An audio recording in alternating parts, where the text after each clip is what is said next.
vamos a hablar del presupuesto general de la Nación 2024, que fue aprobado el proyecto tanto en Senado como en Cámara de Representantes. Solo falta la conciliación en estas dos corporaciones públicas y la sanción por parte del presidente Gustavo Petro. Así, en términos generales, los recursos se destinarán en su mayoría para educación, 70 billones, salud 61.5 billones, defensa 56 billones, hacienda 47.5 billones, trabajo 44.3 billones. En total, este presupuesto estamos hablando de 502 billones de pesos.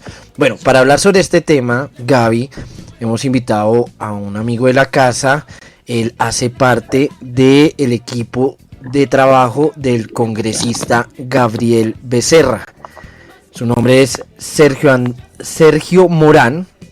Es administrador público, especialista en planeación y gestión del desarrollo urbano y regional. Entonces le damos la bienvenida, Sergio. Muy buenos días y bienvenido a La Bolche Radio. Hola, Oscar. Muchas gracias por la invitación. Un saludo a ti y a tu audiencia. Bueno, a Gabriela, Mónica, Hernán, que los veo por ahí. Así es, parcero.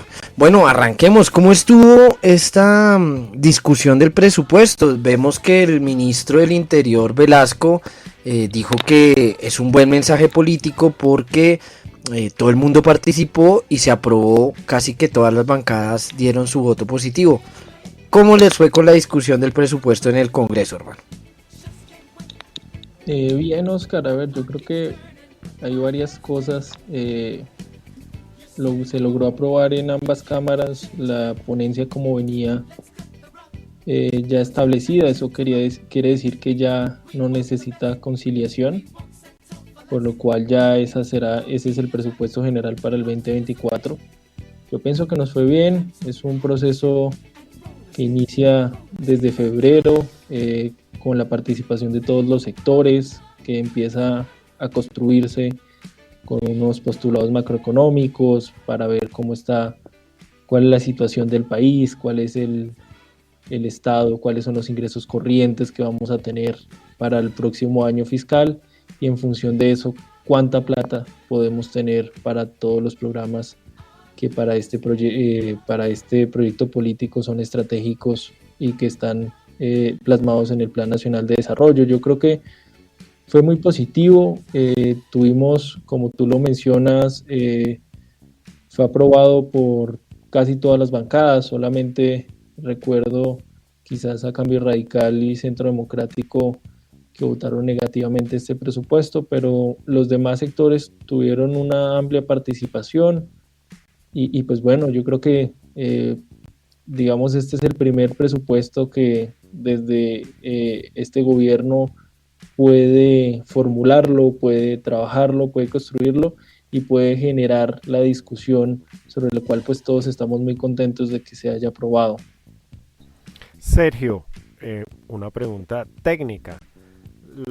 ¿Cuál ha sido cuáles fueron las discusiones sobre el desarrollo o la evolución de la economía en este par de años, en donde ya los presupuestos, pues evidentemente los presupuestos públicos cambiaron de prioridad, dejaron de estar en los programas en beneficio pues de la renta o el capital y pasaron a ser parte de los rubros de gasto social?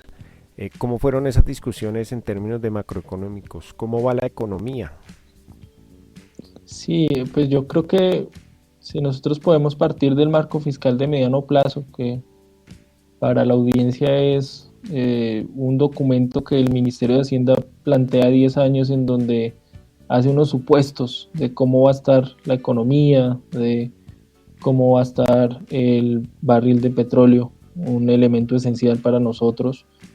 Nosotros encontramos que en el marco fiscal pues establece quizás lo que ya sabíamos. Estamos en un proceso de desaceleración económica como consecuencia de los efectos de la pandemia. Nosotros también estamos sorteando unos niveles de endeudamientos históricos que también generó el gobierno anterior y que también el ministro hacía hincapié en torno a unas problemáticas que se generaron en el Fondo de Estabilización de los Precios del Combustible, que ya suma un déficit de 100 billones de pesos, y una deuda, esa deuda que el ministro la planteaba de bastante compleja, y fue una deuda que generó el gobierno anterior con el Fondo Monetario Internacional para ser pagado tan solo en 3 años, que nos ha hecho una limitante del gasto muy grande. Yo quisiera como generar un punto en concreto, y es del anterior presupuesto a este pasamos se sumó para el servicio a la deuda un valor de 8.8 billones de pesos, sobre lo cual pues este gobierno creo que ha sido responsable con las finanzas públicas, con el sostenimiento fiscal del país, pero que también genera unos limitantes, porque si tú vas a pagar 8 billones más de deuda, pues es plata que tú no vas a poder contar a los programas sociales. Entonces yo creo que ese es como el panorama macroeconómico. Tú mencionabas, Hernán, un tema fundamental, y fue digamos, este cambio de enfoque. ¿Cuál fue el cambio de enfoque que nosotros hicimos? Y es desacelerar el crecimiento del presupuesto de sectores históricamente que aumentaban, como el del Ministerio de Defensa, a pasar a otros sectores como el de educación, como el de cultura, con unas asignaciones históricas que no solamente en el plano nominal, sino también como porcentaje del PIB podemos ver para estos rubros. Creo que vamos a tener una inversión enorme en términos de planteles educativos y en términos de esto que nosotros decimos que es la reducción de esas brechas sociales tan marcadas en los territorios.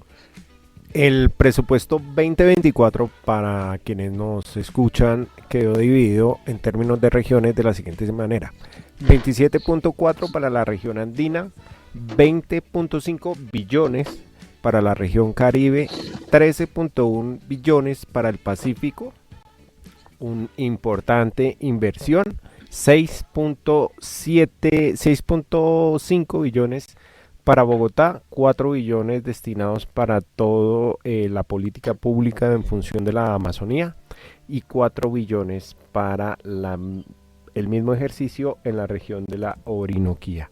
Eso es un poco una descripción técnica de la asignación o distribución de los recursos del presupuesto 2024 en las regiones del país. Sergio, a propósito de eso, ¿cuál es la lectura que haces de esa distribución territorial, regional? Yo creo que es un tema interesante, ¿sabes? Porque nosotros podemos hablar de que hay un cambio de enfoque. Nosotros estábamos acostumbrados a una regionalización por departamentos, entonces, y eso lo vemos todavía en las plenarias, en las cámaras, y es cada representante peleaba por su departamento, por su municipio, porque no se le dio los recursos necesarios en el presupuesto para una placa huella, etcétera, etcétera.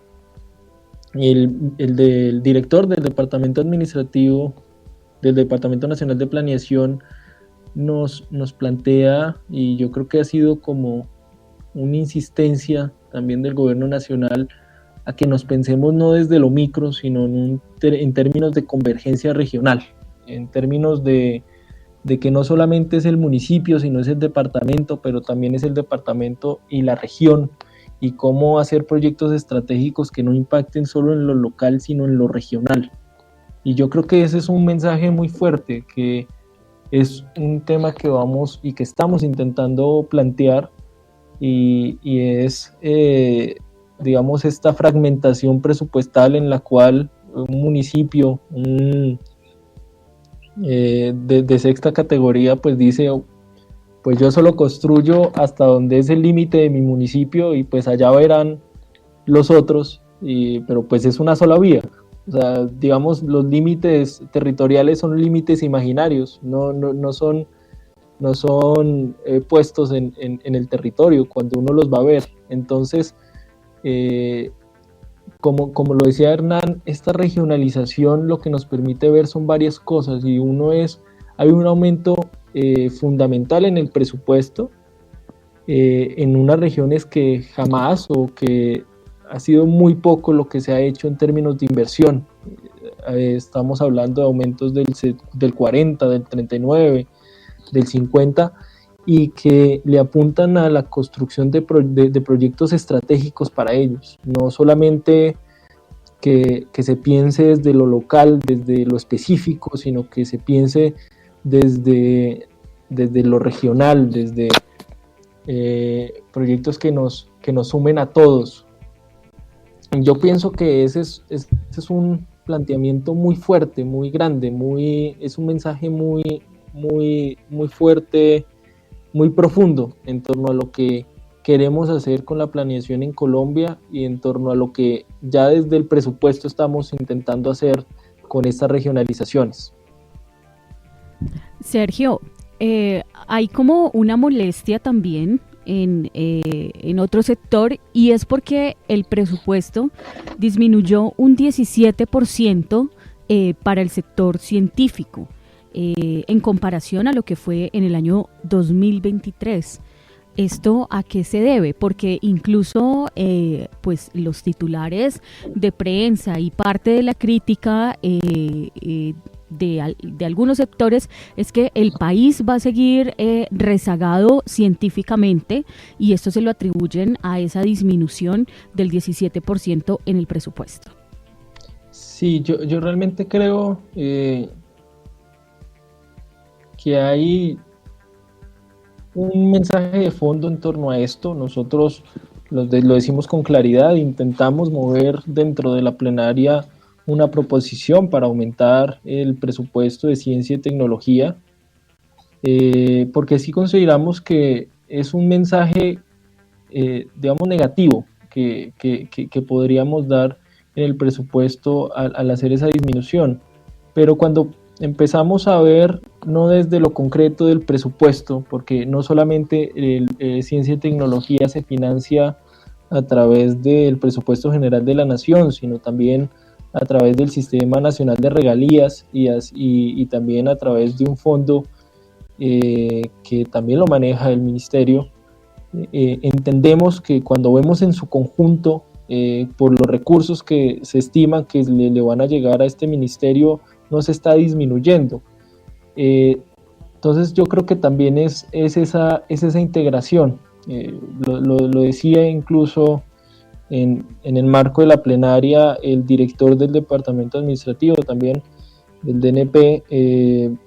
Nosotros estamos acostumbrados quizás a ver todo fragmentado, no solamente en la regionalización, que ya lo tratamos, sino también en los recursos públicos. Entonces decimos que para Bogotá la inversión será de 6.4 billones del presupuesto general de la nación, pero a eso también tenemos que sumar lo que le llega del Sistema General de Participaciones. A eso también tenemos que sumar la tributación de Bogotá, y yo creo que quizás esas invitaciones es a mirar los sectores en un conjunto, no solamente con una de las herramientas para la asignación presupuestaria. Entonces, pues yo creo que ha habido la crítica en torno a que en el presupuesto general de la nación pudo disminuirse un 17%, pero cuando nosotros vemos todos los ingresos, todas las destinaciones que tendrá el sector, lo que podemos ver es que sí hay un crecimiento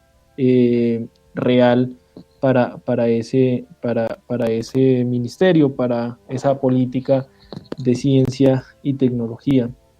Fíjese, Sí. Sergio, que recordemos los datos de la inversión por sector.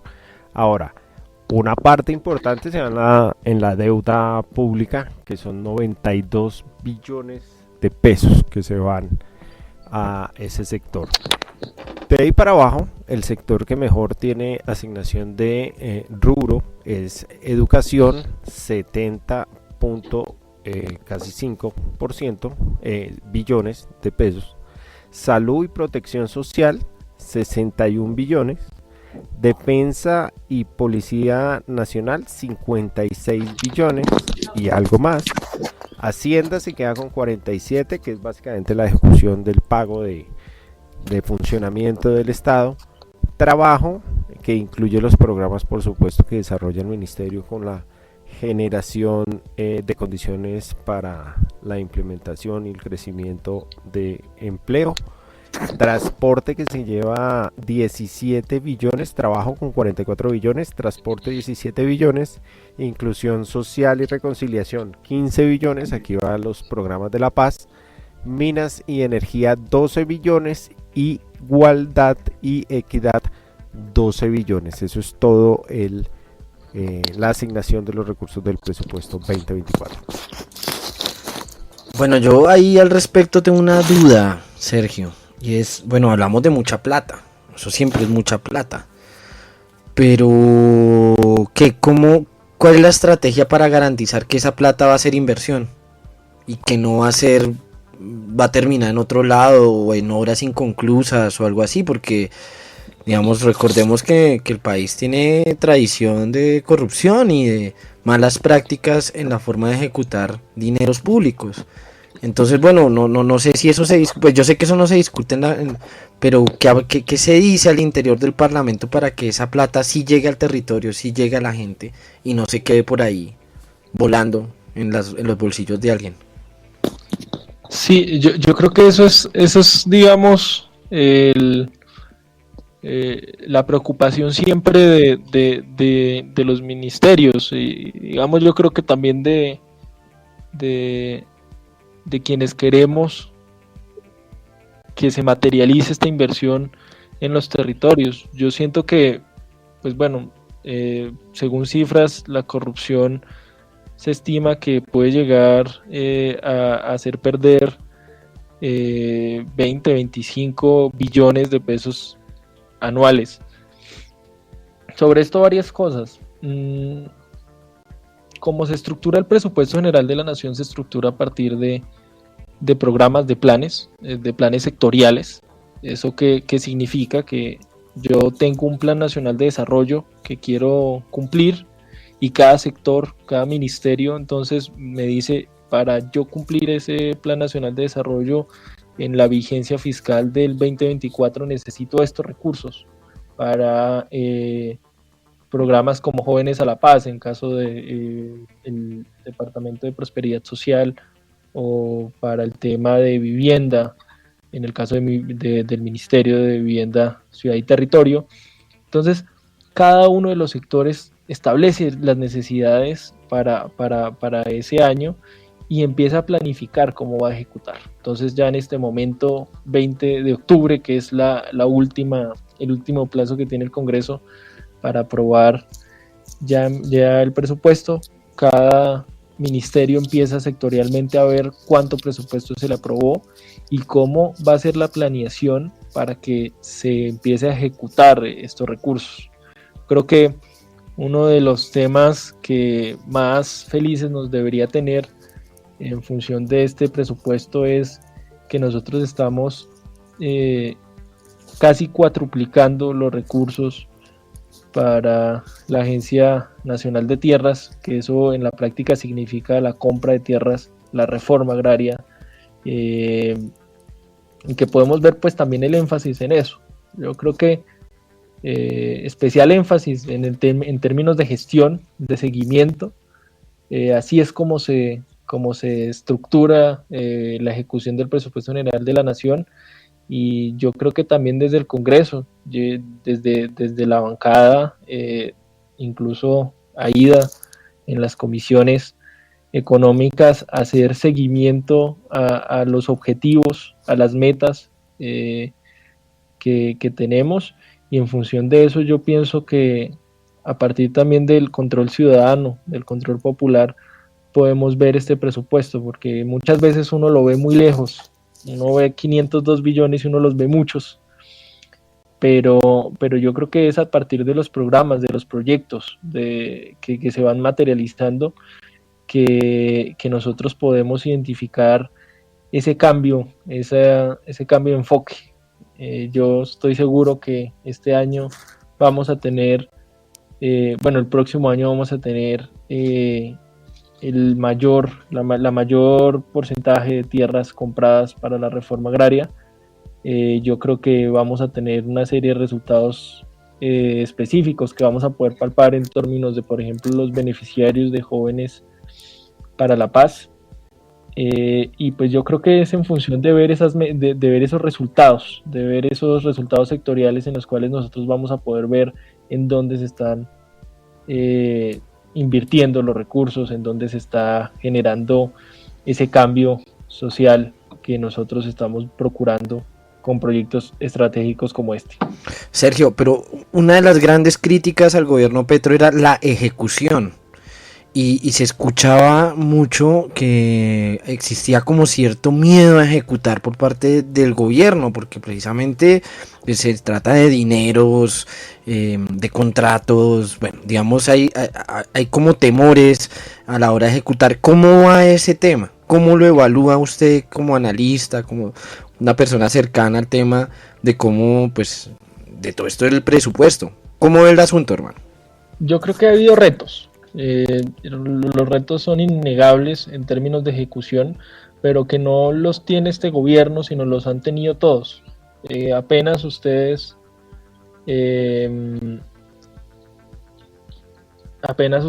empiezan a ver sectorialmente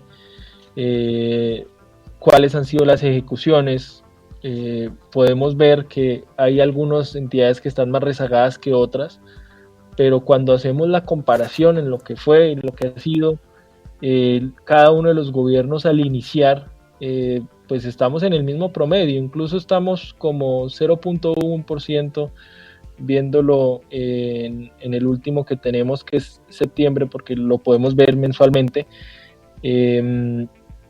Nosotros estamos, digamos, en ese promedio de ejecución. ¿Por qué? Porque iniciar un gobierno es complejo.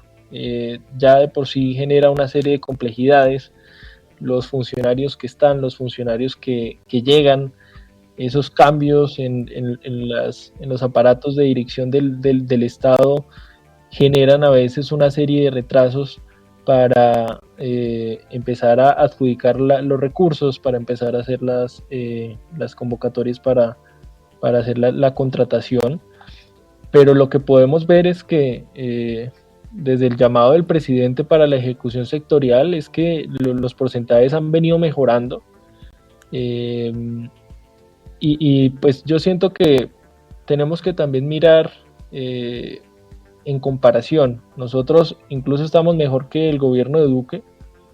Quien nos puede ganar en ejecución fue el gobierno de Juan Manuel Santos, pero en su segundo mandato, que pues no tenía que hacer recambios porque pues el gobierno continuaba. Entonces yo lo que les digo es, eso representa un reto, pero es un reto que se está afrontando y que no es tal ese tal déficit de ejecución en cada uno de los programas. Yo les puedo poner puntualmente el Ministerio del Trabajo, que era uno de los que tenía un mayor rezago, era producto no del presupuesto mismo del ministerio, sino era producto de el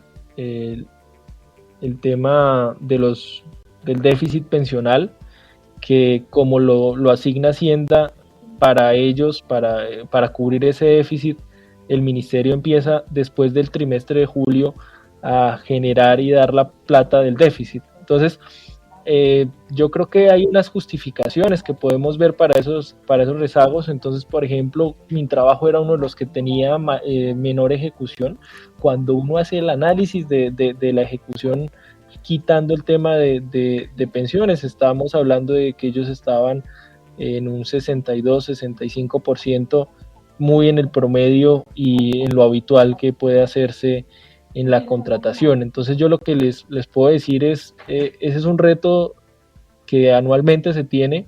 Incluso yo les podría decir ya en términos críticos que es un tema complejo, que a usted lo evalúen por ejecución más que por resultados, pero que ese reto se está cumpliendo. yo no sé si ustedes quieren, en función de eso último que dije, les puedo extender porque creo que es como un poco deficiente hablar de eso. Hágale. O sea, Sí, interesante, ¿no? Nos están evaluando por ejecutar, pero no por los resultados de la política. Eso, mire, yo les pongo un ejemplo claro. Por ejemplo, usted tiene 16.000 millones para darle a 5.000 beneficiarios.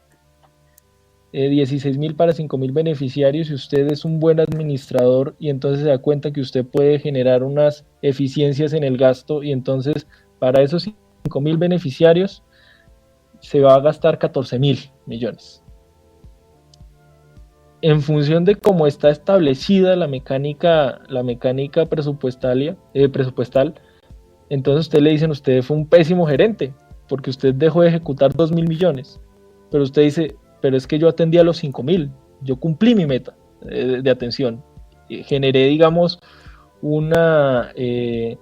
generé un superávit presupuestal en función de eso, pero que, digamos, en nuestra cabeza, en cómo está funcionando el sistema, entonces lo que hace el Ministerio de Hacienda es que lo castiga para la próxima vigencia.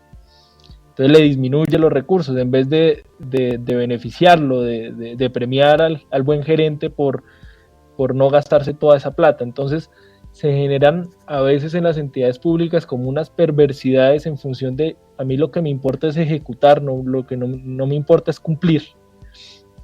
Entonces usted puede ver entidades en las cuales está supremamente ejecutado, todo el presupuesto ejecutado, pero cuando uno ve en la práctica que lo importante son los resultados de la ejecución, pues uno ve que los resultados son muy pobres.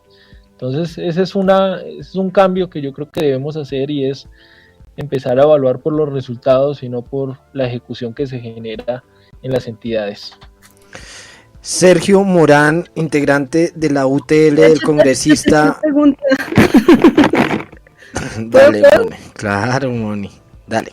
Entiendo que se le aumentó al presupuesto de la educación a 70.4 billones. ¿Qué significa esto para este sector? ¿Qué cosas buenas, qué cosas malas, si es que trae? ¿Qué va a pasar con esos 70.4 billones de pesos? Sí, mira, Mónica,